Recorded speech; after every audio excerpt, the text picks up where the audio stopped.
گستاخ رسول صلی اللہ علیہ وسلم کا انجام۔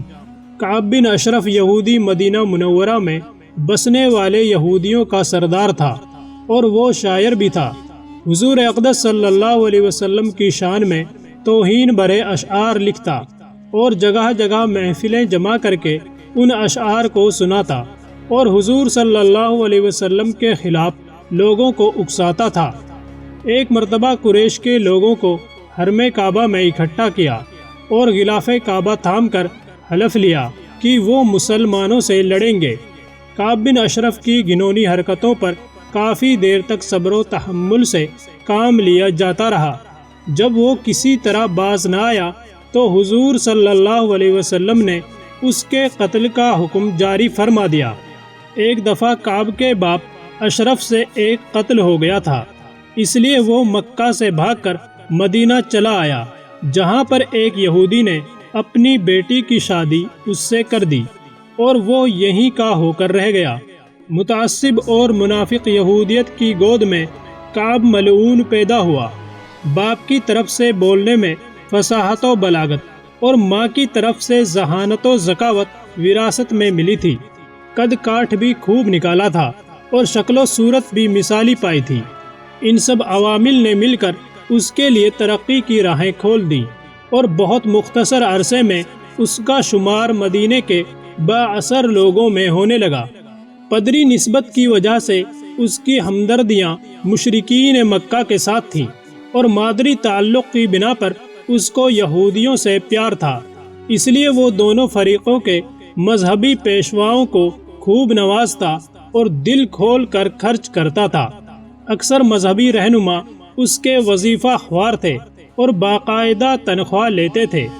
حضور اقدس صلی اللہ علیہ وسلم کی مدینہ منورہ میں آمد کے بعد ایک دن یہودی علماء حسب معمول اپنے وظائف وصول کرنے کے لیے کعب کے پاس گئے تو اس نے پوچھا، تمہاری اس شخص یعنی حضور محمد صلی اللہ علیہ وسلم کے بارے میں کیا رائے ہے؟ سب نے یک زبان ہو کر کہا، یہی تو ہیں جن کے ہم منتظر تھے۔ ہماری کتابوں میں نبی منتظر کی جو علامات مذکور ہیں وہ سب ان میں موجود ہیں۔ کعب سرد لہجے میں بولا، اگر تمہاری یہی رائے ہے تو میرے پاس تمہیں دینے کے لیے کچھ نہیں ہے، تم جا سکتے ہو۔ افسوس کہ ان یہودی پیشواؤں نے چند ٹکوں کی خاطر اپنا دین بیچ ڈالا اور صداقت کا گلا گھونٹ دیا۔ چنانچہ اس وقت تو وہ سب اٹھ کر چلے گئے، مگر تھوڑی ہی دیر بعد پھر حاضر ہو گئے اور کہنے لگے کہ ہم نے پہلے جو رائے دی تھی اس میں غیر ضروری عجلت سے کام لیا تھا۔ بعد میں ہم نے تحقیق کی اور کتاب مقدس کا بغور مطالعہ کیا تو پتہ چلا کہ یہ شخص نبی منتظر ہو ہی نہیں سکتا۔ کعب خوش ہو گیا اور ان کے وظائف میں مزید اضافہ کر دیا۔ دولت کی فراوانی نے کعب کو اس قدر مغرور کر رکھا تھا کہ وہ اپنے اشعار میں مکہ اور مدینہ کی خوبصورت عورتوں کا نام لے لے کر ذکر کرتا تھا اور ان پر عشقیاں غزلیں کہتا تھا، مگر اس کے رعب اور اثر و رسوخ کے سامنے کسی کو دم مارنے کی جرت نہیں ہوتی تھی۔ وہ اس کام میں اس قدر آگے بڑھ چکا تھا کہ حضرت عباس رضی اللہ تعالی عنہ جیسے معزز شخص کی اہلیہ ام فضل کو بھی اس نے نہیں بخشا اور مکہ سے واپسی کے وقت اپنے آپ سے مخاطب ہو کر کہنے لگا، کیا تم جا رہے ہو؟ حالانکہ تمہارا جانا بے فائدہ ہے، کیونکہ ام فضل تو حرم میں ہی رہ جائے گی۔ اسی طرح حضور صلی اللہ علیہ وسلم اور صحابہ کرام رضوان اللہ علیہم اجمعین کے بارے میں بھی خرافات بکتا رہتا تھا۔ حضور صلی اللہ علیہ وسلم پہلے تو اس کی زبان درازیوں سے درگزر کرتے رہے، مگر جب اس نے مشرکین مکہ کو انتقام کی ترغیب دی اور انہیں جنگ پر ابھارا تو آپ صلی اللہ علیہ وسلم نے اس مفسد شخص کو جہنم رسید کرنا ضروری سمجھا اور صحابہ کرام رضوان اللہ علیہم اجمعین سے فرمایا، تم میں سے کوئی شخص ہے جو کعب کو ختم کرنے کی ذمہ داری اٹھا سکے؟ یقیناً اس نے اللہ اور اس کے رسول کو بہت دکھ دیے ہیں اور کھلی عداوت پر اتر آیا ہے۔ وہ مکہ میں جا کر جو کچھ کرتا رہا ہے اس کی تفصیلات سے اللہ تعالیٰ نے مجھ کو آگاہ کر دیا ہے۔ یہ مشرکین کو ہمارے خلاف بھڑکا کر آیا ہے اور اب اس انتظار میں بیٹھا ہے کہ کب مشرکین ہم پر حملہ کریں اور یہ ان کا ساتھ دیں۔ یہ بہت سنگین صورتحال تھی، کیونکہ کعب گھر کا بیدی تھا اور اس سے مدینہ کی کوئی بات کچھ پوشیدہ نہ تھی۔ اگر ایسا شخص دشمن سے مل جاتا اور اس کو اندرونی حالات سے آگاہ کر دیتا تو مسلمانوں کے لیے خاصی مشکلات پیدا ہو سکتی تھی۔ چنانچہ حضرت محمد بن مسلمہ رضی اللہ تعالی عنہ نے کہا، یا رسول اللہ صلی اللہ علیہ وسلم، اس کام کا ذمہ میں لیتا ہوں، میں کعب کا خاتمہ کر دوں گا۔ حضور صلی اللہ علیہ وسلم نے فرمایا، اگر ایسا کر سکتے ہو تو ضرور کرو۔ حضرت محمد بن مسلمہ رضی اللہ تعالی عنہ نے اپنے چند دوستوں کے ساتھ اس سلسلے میں گفتگو کی تو انہوں نے کہا، ہم بھی تمہارا ساتھ دیں گے اور سب مل کر اس کو قتل کریں گے۔ لیکن کعب کو قتل کرنا کوئی آسان کام نہ تھا، کیونکہ وہ دن بھر تو اپنے حامیوں اور دوستوں کے جھرمٹ میں گھرا رہتا تھا اور رات کو اپنے ذاتی قلعے میں محصور ہو جاتا تھا، اور صرف اسی صورت میں باہر آتا تھا جب کوئی انتہائی قابل اعتبار شخص اس سے ملنے کے لیے جاتا تھا۔ ان حالات میں ضروری تھا کہ پہلے اس کا اعتبار اور اعتماد حاصل کیا جائے، اور اس کے لیے اس کی من پسند باتیں کرنا لازمی تھا۔ ظاہر ہے کہ ایسی باتیں خلاف واقعہ ہوتی، اس لیے حضرت محمد بن مسلمہ رضی اللہ تعالی عنہ نے عرض کیا، یا رسول اللہ صلی اللہ علیہ وسلم، کیا اس کو اعتماد میں لینے کے لیے ہمیں کچھ غلط بیانی کرنے کی اجازت ہے؟ حضور صلی اللہ علیہ وسلم نے فرمایا، تمہیں اس کی اجازت ہے۔ چنانچہ حضرت محمد بن مسلمہ رضی اللہ تعالی عنہ کعب کے گھر گئے اور کہا، کعب، میں تمہارے پاس اس لیے آیا ہوں کہ میں اور میرے چند ساتھی اس شخص یعنی حضور صلی اللہ علیہ وسلم کی وجہ سے مشکل میں پڑ گئے ہیں۔ ہم سے صدقات کا مطالبہ کیا جا رہا ہے، حالانکہ ہمارے پاس مال ہی نہیں ہے۔ سخت پریشانی کے عالم میں تمہارے پاس کچھ قرض لینے آئے ہیں۔ کعب خوش ہو کر بولا، ان قریب تم اس سے مکمل طور پر بیزار ہو جاؤ گے۔ حضرت ابن مسلمہ رضی اللہ تعالی عنہ نے کہا، بہرحال اب تو ہم اس کی پیروی کر ہی چکے ہیں، اس لیے فوری طور پر کنارہ کش نہیں ہو سکتے، تو تم اس طرح کرو کہ ہمیں کچھ غلہ بطور قرض دے دو۔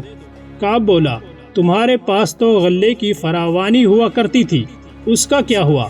حضرت محمد بن مسلمہ رضی اللہ تعالی عنہ نے کہا، وہ سب ہم اس شخص پر اور اس کے ساتھیوں پر خرچ کر چکے ہیں۔ کعب بولا، کیا اب بھی تم لوگوں پر حق واضح نہیں ہوا؟ بہرحال میں تمہیں قرض دینے کے لیے تیار ہوں، مگر اس کے لیے تمہیں اپنی کوئی چیز ضمانت کے طور پر میرے پاس گروی رکھنی ہوگی۔ حضرت محمد بن مسلمہ رضی اللہ تعالیٰ عنہ نے کہا، ٹھیک ہے، ہم رکھ دیں گے، تم کیا چیز گروی رکھنا چاہتے ہو؟ کعب بن اشرف نے نہایت بے باکی سے کہا، تمہاری عورتیں۔ اس بیہودہ اور شرمناک مطالبے پر حضرت محمد بن مسلمہ رضی اللہ تعالیٰ عنہ کو غصہ تو بہت آیا، مگر ضبط کر گئے اور کہا، یہ تو مشکل ہے، کیونکہ تم سارے عرب میں سب سے خوبصورت انسان ہو۔ اگر ہم نے عورتیں تمہارے پاس رکھ دی تو پھر وہ تمہیں چھوڑ کر ہمارے پاس واپس جانے کے لیے کیوں تیار ہوں گی؟ حضرت محمد بن مسلمہ رضی اللہ تعالیٰ عنہ نے مزید مکھن لگایا۔